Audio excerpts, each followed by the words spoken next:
At ngayon, mangyaring magsitayo ang lahat upang tanda ng pagbigay galang sa pagsusunog ng ating watawat ng Pilipinas.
Ating nasasaksihan ang pagsunog ng bandila ng Pilipinas ng mga ginagalamang konsehal ng lungsod ng Naga.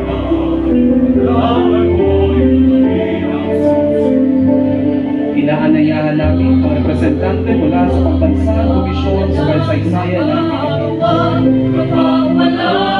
mula sa Kagawaran ng Edukasyon sa pangunguna ni SDS Susan Culiac.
At dito nagtatapos ang seremonya ng pagsusunog ng watawat ng Pilipinas.